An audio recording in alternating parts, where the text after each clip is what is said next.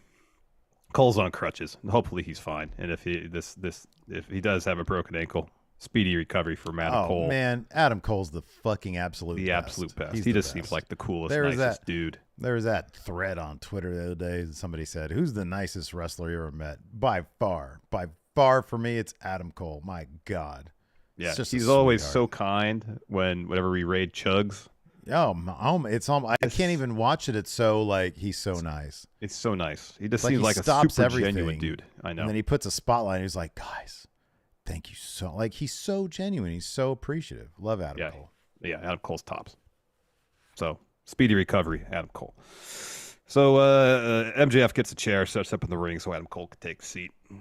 MJF grabs a couple mics, hands one to Adam Cole, says, "Ladies and gentlemen, the devil has arrived in Colorado." Adam Cole talked to him. So Adam Cole says, "Who's ready for a story time with Adam Cole, baby?" Fortunately, this is a sad chapter of the story because last week I got hurt, and I got hurt really, really bad. Pretty much my ankle exploded. It broke in 3 places. I tore ligaments, and guys, did everything I could, but unfortunately, I have to get surgery. I know there is nothing more soul-crushing than hearing this, but I promise you I'll do everything in my power to get back as soon as humanly possible. But as you know, me and Max are the Ring of Honor Tag Champs because we can't defend these titles. We have to relinquish before he could finish that thought. MJF says, "Whoa, bro, Chacho. Now, I know you didn't have my fine kosher ass wrestle twice in one night to win these 2 belts to relinquish them to the righteous. Hey, Colorado, you want to see us relinquish our titles to the righteous?" And everybody boos. Boo. He says, "I can't believe I'm about to say this, but first of all, let's keep it real. You wouldn't be hurt right now if it wasn't for me. I needed your help at Grand Slam. It's true. I'll take it. However, I also know how much these Ring of Honor tag titles mean to you. I want to make sure you come back. Well, when you come back, and you will because you're one of the best wrestlers of all time, these are still waiting for you. Righteous, the Devil is going to slide into Seattle to defend these titles in a handicap match. We are going to win because we're better than you." And Cole says, "Bay, Bay." But as soon as he finishes the Bay, Bay, what do we hear, Steve? Adam! He's still in his hospital attire. They wheel him in. The Kingdom does. And he's like, "Listen, Adam, I need you more now than ever. It's an emergency. Come on, Adam." And MJF's like, "Hold on. As much as I think Roderick Strong is nothing but a simp, I learned a lesson on that boat, Adam. He's your boy, and I might not like it, but I respect you enough to respect that he's your boy. So go do what you got to do. Just know I'm going to be waiting here for you when you come back." And so they hug. Cole leaves the ring, walks up the ramp, and follows Roderick and the Kingdom backstage. And Adam! So anyways, MJF continues like, you all know I'm not a big fan of. And then we get Bullet Club, and we get Jay White's theme song, Bang Bang. Yeah. So he gives the guns up to everybody, including Cardblade, which just never fails to make me laugh. Oh, it's so funny. I know. And so, but he all makes them leave. He's like, go ahead back. So it's just him. Crowd chants Too Sweet. Crowd chants MJF. MJF starts to talk. Jay tells him to shut up. He's like, "You guys too, but shut up, Max." He says, "Look, we've all heard." I can't do a Jay White accent. It's so, I don't know. There's something about his accent. He's got such a different cadence with his promos than we're used to from a pro wrestler. No, you're absolutely right. It's like, is he Australian or New Zealand? Australian, yeah.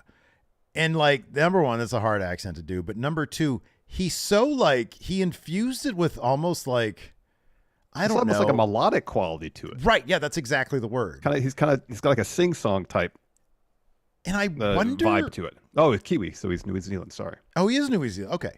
I wonder if being exposed to so many Japanese language promos, if that's infused the way he talks his promos with any of that. You know what I mean? Like if there's some sort of fusion of, I don't know, but it's awesome and I love it. I'm not going to disrespect it by trying to do it. No. He says, "We've all heard you talk enough. Everybody's heard your voice. They want to hear the sweet exotic accent for a change." He says, "Now don't worry. When I came out with the Bang Bang Gang at the top of the stage, 5-on-1, you looked a little shook. So don't worry." 501 includes Cardblade. It includes Cardblade. And he even mentions Cardblade as a member later on. He says, "You looked a little shook. So don't worry. I sent everybody back to the back." He says, "You can have your one-on-one time with the Switchblade and revel in your moment." And so MJF says, "Man, you must be smoking some strong Colorado grass, not glass." He says, boy, that mid-mic work isn't going to work with MJF. If you're going to come for the king, you best not miss. And that first shot was a little bit hairy. Mentions the pubic hair. He says he got glued to his chin. He says, now hear me out. He says, I've been compared to a lot of people in my career, and the sentiment was always the same. Sure, MJF is good, but he's no blank. And as my star rose, the names got bigger, and the goalposts kept moving. It never bothered me. It never bothered me until I read MJF is good, but he's no Jay White. He says, I didn't understand why it offended me, but now that we're standing eye to eye in my ring in front of my beautiful pores, it's become clear why. He says, these people know better than anyone. I'm like a fine filet mignon. Thing about filet, sure, you can have other crap around it, but the plate is still about the filet. Much like when I'm inside this ring, it's all about MJF because nobody's on my level. He says, then there's you. You're very talented, but even the smartest of wrestling fans, you've managed to confuse them into thinking that we're on the same level. You've managed to convince them that you're also filet mignon, when in reality, you're tofu. He says, the funny thing about tofu, it takes on the flavor of whatever you want it to, but you have to add something to it in order to trick yourself into thinking it has taste. He continues, blah, blah, blah. And then he says, if I were you, I'd leave this ring and damn sure wouldn't keep talking smack to my pores. Because if you don't, for the rest of our career, whenever our names are mentioned in the same sentence, it'll read, sure, Jay White's good, but he's no MJF. He also mentions that you're nothing more than an intelligently produced, mass-marketed version of what someone in Japan thought was a top guy. Which is like a CM Punk line, isn't it? Something like that, yeah. Yeah. And then Jay says, there it is. That's what I came here for, my own authentic MJF experience. I got to be honest with you, Max. I'm a little bit let down. Something a little off about you. I don't know if it's the injuries, but I think you're distracted by your bromance with Adam Cole. I just don't think they love you as much as they love him. And so the crowd starts chanting MJF. And Jay White continues, this whole situation with Cole, if you think about it, it's kind of my fault. If I didn't temporarily end Adam Cole's career at Forbidden Door, then maybe you don't develop a soft spot for him on his way back to the ring, or then you two don't tag together, don't become best buds, don't become Ring of Honor tag champs, don't have the Wembley main event together. You don't have him trying to break your neck at Wembley. But I guess you got him back because his ankle's broken, and that was your fault. I'm sure your neck really isn't feeling good after Samoa Joe's match last week, so yeah. I think I've been ruining your life from afar for a little while now, but good news. I'm here now to ruin it in the flesh. You call yourself the devil? Well, Mr. Devil, you need to find another level that does not exist for you in order to stop me from taking this, points to the AEW title from you. I'm taking the thing that matters most from you. Kind of funny how the AEW champ doesn't seem so elite when compared to Jay White. Number one asset in pro wrestling, the last rock and roll, the man who sold out Madison Square Garden and the United Center. I'm King Switch, the only Grand Slam champ that matters. I'm the catalyst of pro wrestling, and I will be a truly elite champ when I peel this away from your carcass, and you can go sulk with your loser pores because you're just like them. You're their scumbag. At the end of the day, you will have them. They will have you. And I will have the Triple B, baby. You can all breathe with the Switchblade and the new and true AEW champ because it's still my era. You've gone soft, and you know it. So MJF gets pissed and says, you don't have a damn clue what I'm capable of, so how about I show you? So MJF takes off his two titles, unbuttons his shirt, makes a move towards Switchblade. Jay rolls out of the ring. It's like, nah, on my time. Yeah. So number one, just sort of in a larger sense, I love that they're getting Jay White in the title scene. He belongs there. He's awesome. Absolutely. He's great. Yeah.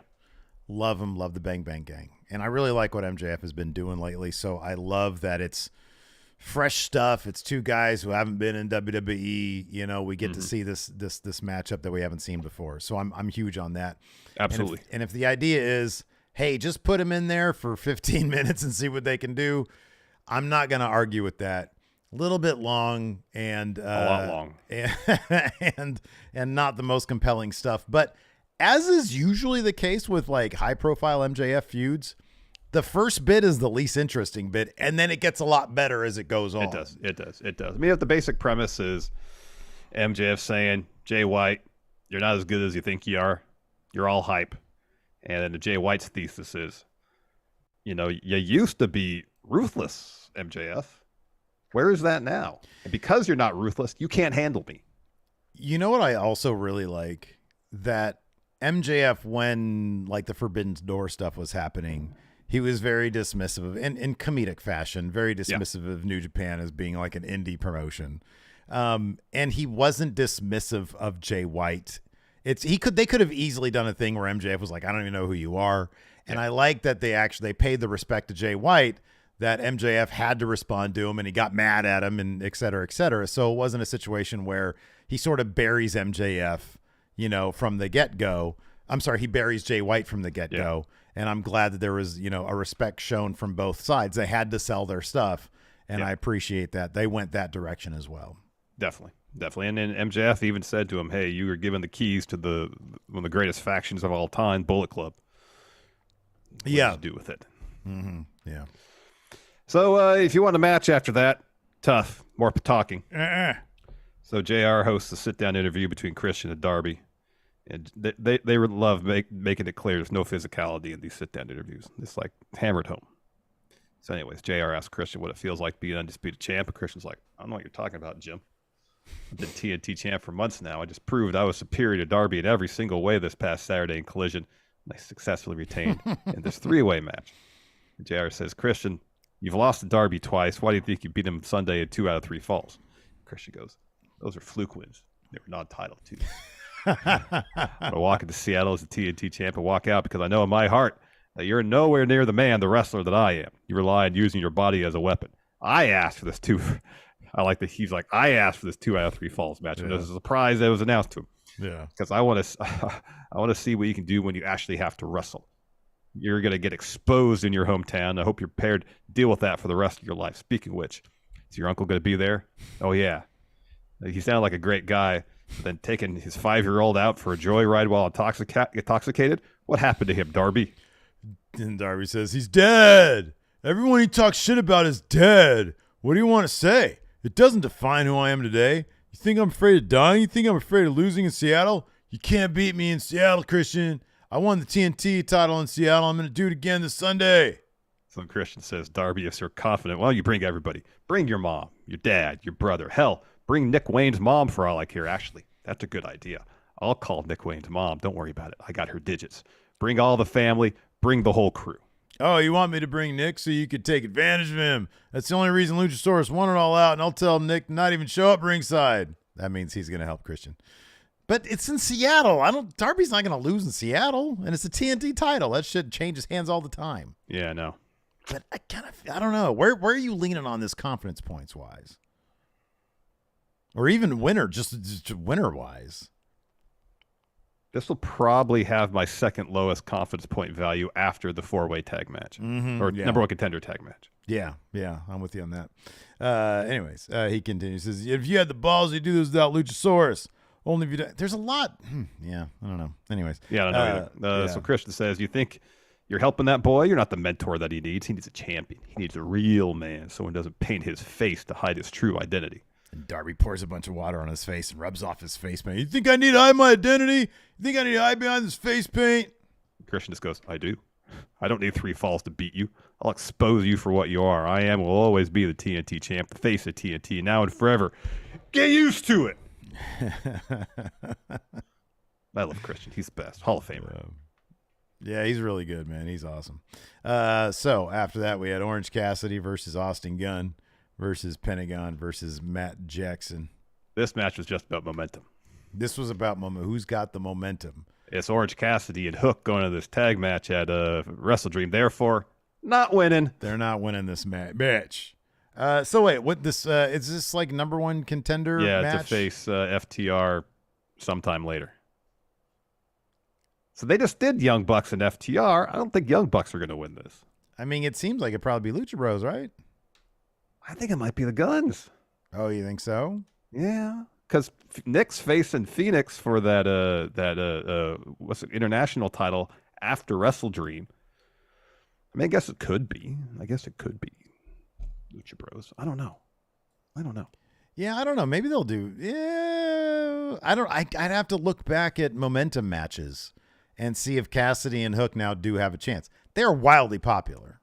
They are. Orange Cassidy's super popular, and people love Hook. Have they they've had what, 1 match together as a tag team? Well, Hook had a tag match with RVD. Not Orange Cassidy, though. That's my point. I know he's had a tag match with a different guy. I know. Yeah. So I don't know what kind of team. I just feel like I don't know. They had a Bang Bang Gang beat the Elite a couple weeks ago or whatever, All In, whatever it was. So I don't know. I feel like setting up the guns. So I'm saying guns right now. 1 confidence points guns. There's preview for predictions for it. There you go. Grant Gill with the super chat here says, "My next bitch is tomorrow. It's at Flagship Pro Wrestling. Where is Flagship Pro Wrestling out of?" He says, "My name is just going to be Grant Gill." Do you think that's a pro wrestling name? Double G. Grant Gill. So Fightful Selectors has an update on Adam Cole. Mentions that some people doubted, potentially, whether he was actually injured or using the spot for storyline. According to Fightful Select, quote, the word in AEW is that he is legitimately scheduled for surgery and will be out for some time. All right, well, we'll see about that. After that, we had Julia Hart versus Willow. Oh, by the way, Grant Gill. Good wrestling name? Yeah. Yeah? It's a good one? The Thrill, Grant Gill. You got it. I was looking for something like that. Yeah. The Thrill, Grant Gill. That's good. That's good. You're very proud of yourself, I can tell. This just popped in my head. No, you should be. I'm giving you praise right. You should be proud of yourself. Thank you. You're like, thank you, because I am. Then we had Julia Hart versus Willow Nightingale minus an eye. Because was this on a Rampage, or what happened here with her eye? I don't watch Rampage, so I can't answer that question for you. Well, I didn't know if they had recapped it or something. No, I didn't notice. No, commentary might have mentioned it, but I was trying to transcribe the Wrestling Observer stuff about New Japan while watching this match because I had to watch the last 40 minutes of Dynamite this morning after we played basketball, so I had to multitask for part of it. Okay. I'm trying to see if anybody in chat's caught up with us. Here we go. Grant Gill says, Sioux Falls, South Dakota.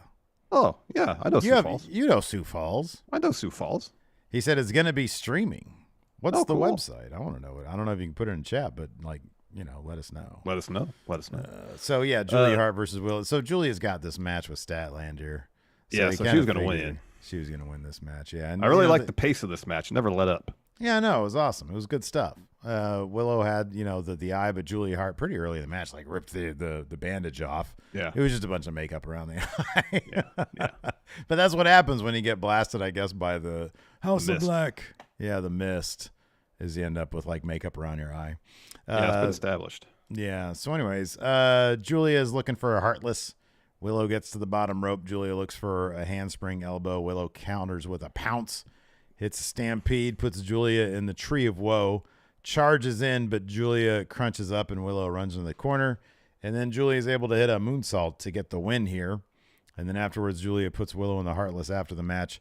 Statlander comes bolting to the ring, takes a swing at Hart. Hart ducks it and slides out of the ring and hides behind Big Brody King there. Yeah. Good job, House of Black. Yep. Oh, Malachi gave everybody an update, too. Apparently, he's not dealing with a back problem. No, he said that's fine. It's a hyperextended knee and a tweaked his calf. Yeah, right. So speedy recovery for Malachi. Didn't hear it from me. It didn't happen. Yes. And then we had a main event segment. Swerve, Hangman, and Paige contract signing. So Swerve comes out first. We got a commercial comeback. Paige is second. Renee states, Elite, Mogul Embassy, banned from ringside. He says to Hangman, you want to sign first. So he's about to put pen to paper. And Swerve says, I got to admit, I've been impressed with the fire you showed of late, but I didn't think you had it in you, bro. I mean, it's a little too late for that. We're 4 days out from Wrestle Dream. It's better be prepared on the approach than the landing, don't you think? Do you understand what you're walking into? It's Seattle. And whose house is it? So the crowd says Swerve's house. Thank you, Steve. And Swerve continues, this is the Lion's Den. This is the 12th man. This isn't like anything you've dealt with. I don't think you understand. We couldn't be more opposite. I'm nothing like you. You're not the wrestler I am, and I'll never be the wrestler you are. Because what's a farmer to a mogul? What's a cowboy to an outlaw? What's a buckshot to a kill shot? That was cool. Good reference there to Lucha Underground. I know. Yeah. So Paige picks up the mic and says, well, Swerve, sounds like you're fired up for this and good. You should be. Why do you give him that accent? Because he's a cowboy, cowboy shit. There's a look. A few weeks ago, he came out here and you said some things to me. Make him sound like AJ Styles. You said, fool me once, shame on me. Fool me twice, you can't fool me twice. Can't fool me again. He says, look, a few weeks ago, you came out here, you said some things to me in that moment that kind of stung a little bit. Now that I've had time to think about them, I want to say thanks for saying what you said. You pointed out that I hadn't gotten new wrestling gear in over a year, that I hardly had any new merch coming out. He said, you said something's up with Hangman, and I knew it. He says, for a year and a half, every day I'd come to work, I felt there was like a black cloud over my head that I could never get rid of. He says, like sure. About CM Punk. Yeah, exactly. He says, sure, the sun would shine. He said, I beat Mox in a Texas death match. I reunited with the Elite, and it felt like I should have been the happiest man in the world. But every time I tried to start to smile, I saw CM Punk. He said, that cloud came back and it started to rain. At first, CM Punk annoyed me. Then he pissed me off because I knew I couldn't do anything about it. I had a little umbrella, and I knew for as long as God let it rain on me, I wouldn't open it. He said, it's over with. I weathered the storm. I'm still here. He's gone. Through that downpour, I watched something. He did not reference CM Punk at all. No, not by name, but you can connect the dots. You can kind of connect the dots there, yeah. Yeah, it's like CM Punk. He says, call it passion or hope. He says, through that downpour, it washed something out of me. Call it passion or hope. Now that I've had some time to think about it, I've come to realize that these people deserve the best of me. I deserve for myself. So that's what you'll get in Seattle. You'll get the best of Hangman Adam Page. Page signs and Swerve laughs. Says, that was beautiful, but it was the most pathetic thing I've ever seen. More pathetic than Russell Wilson and the Broncos. And being from Seattle, we're happy we got that trash out of there, and he's here in this dumpster fire of Colorado. Heat. Swerve got some heat for that. Boo, yeah. He says, so I'm on a level with you. This isn't a personal thing between you and I. It just happened to be you're in the position that I want. Truth be told, I'm going to have mental health problems because I make an enemy out of somebody every day. That's what motivates me to get to your position. I'm going to take this position from you Sunday. And by the way, it rains a lot in Seattle. And then Paige says, you tell me what you want this sport? You want to be a main event guy? He says, you told me that if you got the opportunities, you'd be the first black world champion in AEW. Maybe you would. We could sit here back and forth all day long on whether those opportunities were handed to me or whether I earned them. But every opportunity I ever had, I knocked it out of the park. So, Swerve, you tell me you want this spot, you should. But if you tell me that you have what it takes to fill my boots, you don't. Swerve gets pissed off at this and slaps Paige in the face. He starts signing. Paige comes back and he stabs Swerve's hand with his pen. And then security rushes and separates him. They're like, I'll kill you. I'll kill you. Yeah. Very angry with each other. And then, oh, my God, we're backstage. Cameraman is running, and a bunch of dudes, 4 dudes, are beating up Jay White. And then a 5th guy shows up. He's sort of around the corner, and he's got MJF's devil mask on. He's like, puts right his hand in the over the camera to close Yeah, up the show. I just thought of something. Feels like that. We got a person with devil mask and 4 dudes. We got Card Blade and 4 members of Bang Bang Gang. We got a 10-man tag match right there, Steve. No. Oh, wait. No, but they're beating up Jay White. Yeah, I know.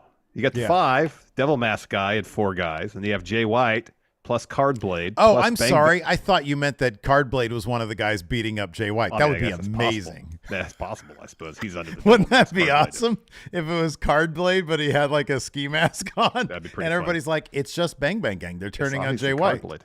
Card Blade has convinced them that he is the superior Jay White. I know. He's the new leader of Bang Bang Gang. Yeah, man.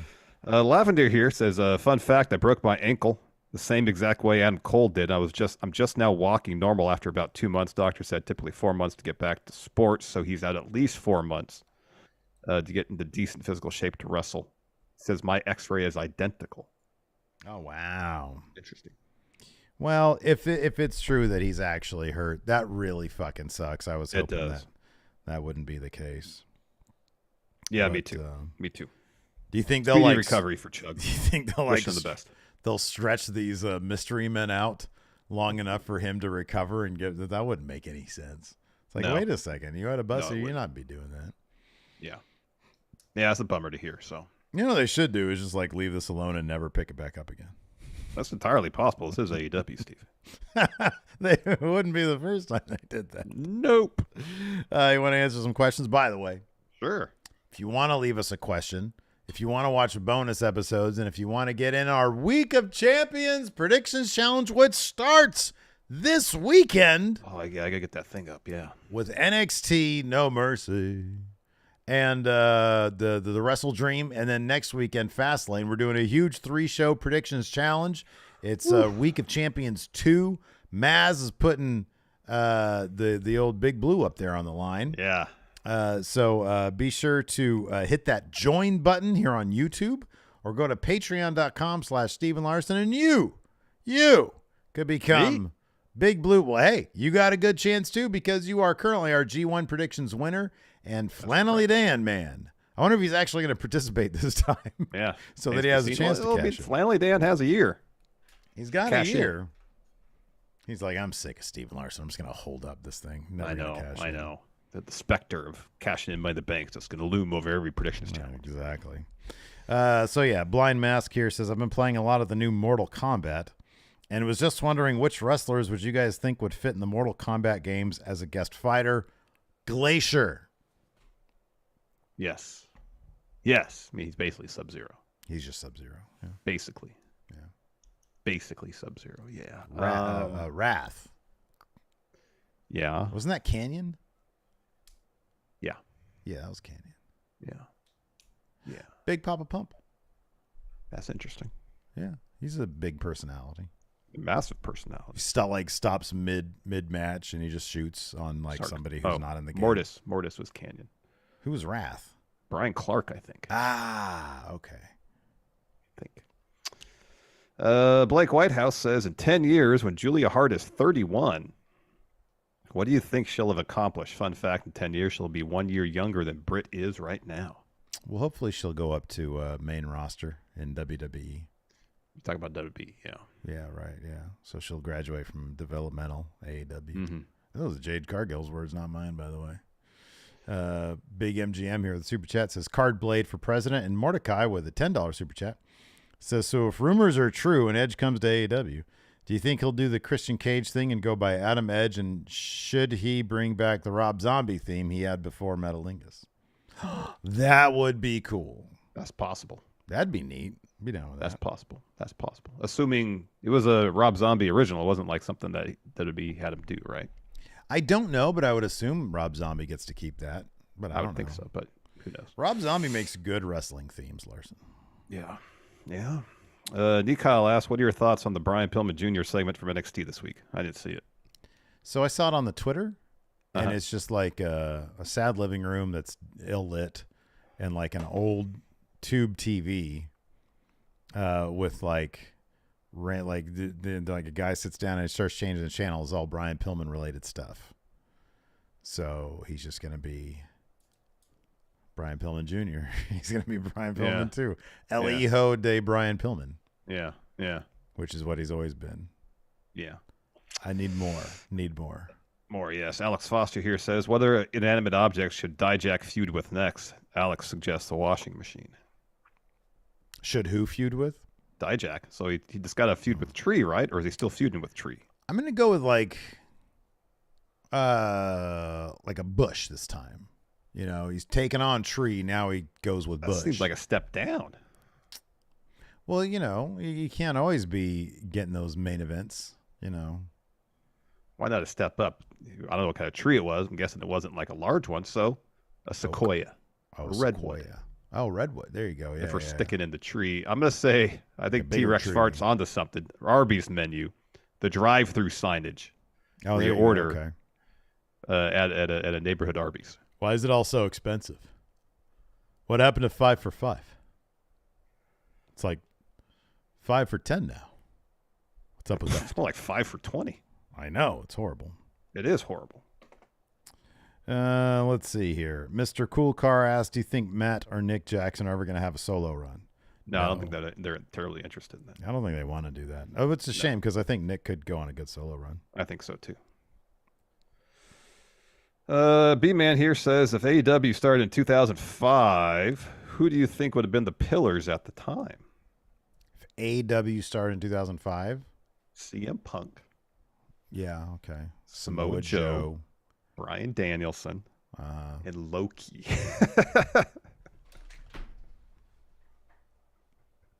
Until he kicks somebody right in the face. Which would happen on the first episode of Dynamite. Yes, and then gone. I would wear a suit for this match. No, why are you wearing a suit? Like Hitman. You're fine. Is that uncomfortable to wrestle in? Fuck you. Oh. What do you care? Fuck you.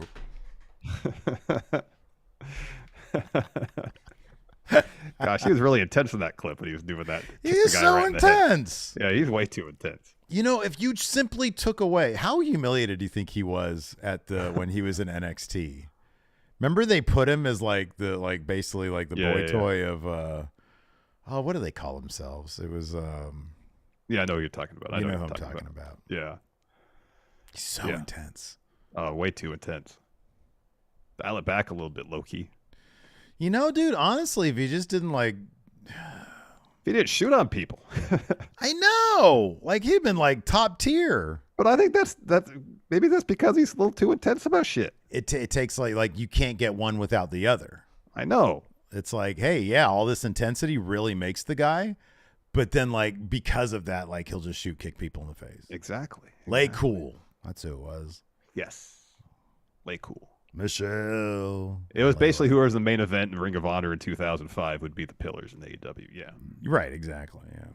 Yeah. Bulldog says, if you were to travel for a wrestling show outside the U.S., that guy fell like a sack of potatoes, too. If you were to go outside the U.S. for a show, what would you want to be? Wait, say again? Oh, if you and I traveled outside the U.S. to go to a wrestling show, where would you want to go? Either Triple Mania or Wrestle Kingdom. Yeah, those are the answers right there. Yeah. I would love to go. I'd love to go to Tokyo. I've never been. That sounds amazing. Sounds really great. Be pretty neat. Cursed Hawk, as someone who loves a cliffhanger ending in order to have the audience eager to find out what happens next week, do you think the wrestling industry as a whole needs more of this instead of just a brawl or happy ending? Absolutely. Oh, yeah. Absolutely. Dude, I want to know, oh, man, we can't continue with this because Robin Hood's up next. Exactly. So I want to know what's going to happen next week. Oh, God, DDP is joining forces with the Wolfpack. What? Robin Hood's up next? Well, I got to watch Thunder now, which is they won't resolve anything. They won't reference that whatsoever. It'll be Disco Inferno in the main event instead. Within 6 weeks, they had that fool in the main event, dude. It was so fast that I love Norman Smiley. Oh, Norman Smiley's great. Just saying, they treated him a certain way in WCW, was not main event guy until Thunder came around. Yeah. Kiddo says, we get AEW chants all the time. Do we? Do we still get AEW chants? I think there was one last night. Was there one last night? I think so. We get NXT chants. Yeah, we get NXT chants there. And And then the question, why don't we get WB chants? I'm getting there. Sometimes we got ECW chants. Yeah. Larson, why no WWE chants? WWE doesn't roll off the tongue the same way as ECW or ECW, you know? It's because they're not the underdog. They're the establishment. You don't chant the establishment. You don't go to a grocery store and chant Kleenex. No. No. You don't go to an office and go Xerox, Xerox, Xerox. No, you don't go to Costco and chant Kirkland brand. I do because their shit's bomb. Yeah. Kirkland stuff is really good. So I do, and then I'm asked to leave. They're like, do you have a membership? I'm like, no, I snuck in. I snuck in the exit. But I love it. I got to return something. I snuck into the exit. Buy some hot dogs, some Kirkland hot dogs. I think most of the other questions I got here on the Patreon we covered on the show. So all right. Adam Bull says, with Jade already signed to WWE and Edge most likely going to AEW, who won the trade? WWE wins again. Oh, yeah. Oh, this is a good question, actually, from Timor here. Whenever AEW does a blind eliminator or something like they did with the Triple Threat, should they record a quick video showing the process of wrestlers getting picked? Yes. Yeah. That's great. I want to know the mechanics of how these matches are put together in storyline. Absolutely. Yeah, that'd be great. I want to see people at gorilla position answering an open challenge. I know. We have seen that before. Tegan Knox. We have, but I want to see that every time. Tegan Knox is like, yeah, I was at gorilla position, but then Natalia showed up and she was a veteran. I'd be like, what? You're like, I'd be like, listen, old lady, I'm new. Exactly. We have one last super chat before we skedaddle. Lean says, do you think Drew McIntyre will ever get a reign as dominant as he did during the pandemic? God, I hope so, Larson. I really do. I want to see heel champion Drew McIntyre. Oh, that'd be amazing. That'd be great. Yeah. Anyways, that's going to do it for the show today. Thanks, everybody, for tuning in. We appreciate it. Yeah, we'll have info on like the Friendo meetup outside for SmackDown. Yeah, I suppose we gotta figure that out, huh? You wanted it like 4:00 at like the Doco, the downtown Commons. Yeah, I'll just stand Wanna do around that? somewhere and find us. Okay. So yeah, it's like a patch of grass. I think it's like fake grass. I think they got. There's like a little area there. Yeah, I don't know. We'll just take a picture of where we are and then send it out. yeah. Then say like meet here. We're never really good at this whole Friendo meetup thing. No, It's awkward anyways. People come up. everybody's very nice. Don't worry, everybody's really nice. I feel awkward because I'm just not. My social meter isn't what it used to be. Dude, post-pandemic, socializing is so hard for me now. Yeah, right. Yeah, There was my a year that I didn't social- really if I had talk to a anybody HUD- except for you. If I had like a HUD, it just disappears completely immediately. Yeah. Yeah. So find us. Yes. Find us. We'll talk to you guys later. Goodbye.